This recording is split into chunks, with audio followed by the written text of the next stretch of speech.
क्या आप जानते हैं, जब जब पृथ्वी पर पाप बढ़ता है, धर्म संकट में आता है, तब तब भगवान विष्णु अवतार लेते हैं।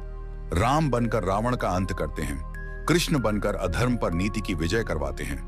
मत्स्य, कूर्म, वराह, नरसिंह, वामन, परशुराम, हर युग में विष्णु का कोई ना कोई रूप जन्म लेता है। लेकिन क्या आपने कभी सोचा है, भगवान शिव कभी अवतार क्यों नहीं लेते?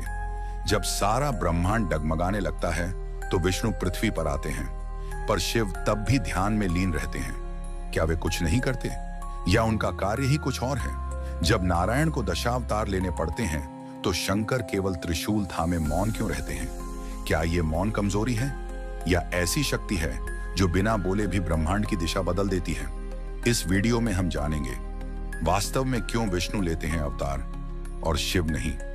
भगवान विष्णु सृष्टि के पालक हैं। जब भी संसार का संतुलन बिगड़ता है, धर्म डगमगाता है और अधर्म अपनी सीमाएं लांघता है, तब ब्रह्मांड का रक्षक विष्णु अवतार लेता है। वे धरती पर साक्षात जन्म लेते हैं, मानव रूप में, समाज के भीतर, क्योंकि जो समाज को भीतर से समझे बिना उसे सुधारना चाहता है, वो केवल आदेश देता है, उद्धार नहीं करता। विष्णु अपने अवतारों में इंसान बनते हैं ताकि इंसान को सिखा सकें कि जीवन कैसे जिया जाए। राम बनकर वे मर्यादा और आदर्श का पाठ पढ़ाते हैं, कृष्ण बनकर प्रेम, ज्ञान और नीति का सार बताते हैं। उनके हर अवतार में छिपा होता है धर्म की रक्षा का एक नया तरीका, कभी युद्ध से, कभी बुद्ध से। वे समाज के बीच जाकर अज्ञान, अन्याय और अहंकार को धैर्य, करुणा और विवेक से पराजित करते हैं। विष्णु का हर अवतार एक उत्तर है उस युग के प्रश्नों के लिए। अब आपके मन में स्वाभाविक रूप से यह प्रश्न उठ रहा होगा, तो शिव क्या करते हैं? भगवान शिव सृष्टि के संहारक नहीं, बल्कि परिवर्तन के स्वामी हैं। वो केवल अंत नहीं करते, वो नव निर्माण का आरंभ भी करते हैं। उनका कार्य है चेतना का जागरण, भीतर की दुनिया को बदलना। जब समाज में बदलाव चाहिए, तब विष्णु अवतार लेते हैं।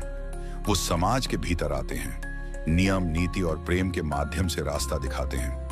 लेकिन शिव वो समाज से बाहर बैठते हैं, पहाड़ों पर, श्मशानों में, मौन में। वो संसार में शरीर लेकर नहीं आते, क्योंकि वे स्वयं निराकार चेतना हैं, जिसमें सब कुछ समाया है और जिससे सब कुछ उत्पन्न होता है। वो अवतार नहीं लेते, वो प्रकट होते हैं। जब जरूरत होती है तो वे स्वयं नहीं आते, बल्कि भेजते हैं अपनी शक्ति। कभी वीरभद्र बनकर यज्ञ को तोड़ने, कभी काल भैरव बनकर अहंकार को निगलने, कभी मां दुर्गा के रूप में अंधकार का नाश करने। शिव की उपस्थिति को देखने के लिए आंखें नहीं, अनुभव चाहिए। वे कहते नहीं, जगा देते हैं। इसीलिए वे अवतार नहीं लेते, क्योंकि वे स्वयं हर रूप से परे हैं। भगवान विष्णु और भगवान शिव दोनों ही सनातन धर्म के आधार स्तंभ हैं, परंतु इन दोनों की भूमिका, कार्यशैली और दृष्टिकोण में गहरा अंतर है। भगवान विष्णु को सृष्टि का पालक माना गया है। विष्णु समाज को चलाते हैं, शिव आत्मा को जगाते हैं। एक धर्म की रक्षा करता है, दूसरा मोह से मुक्ति का द्वार खोलता है। विष्णु व्यवस्था है, शिव विरक्ति। विष्णु विधि है, शिव समाधान। शिव सिखाते हैं त्याग, तत्व और आत्मबोध। विष्णु सिखाते हैं कर्म, कर्तव्य और संतुलन। इसलिए जीवन में केवल व्यवस्था हो तो वह बंधन बन जाती है, और केवल विरक्ति हो तो दिशाहीन हो जाती है। जब तक दोनों के गुण जीवन में नहीं आते, न धर्म पूर्ण होता है, न आत्मा शांत। शिव और विष्णु दो नहीं, एक पूर्णता के दो पहलू हैं। एक बाहरी यात्रा का पथ है, दूसरा अंतर यात्रा का प्रकाश।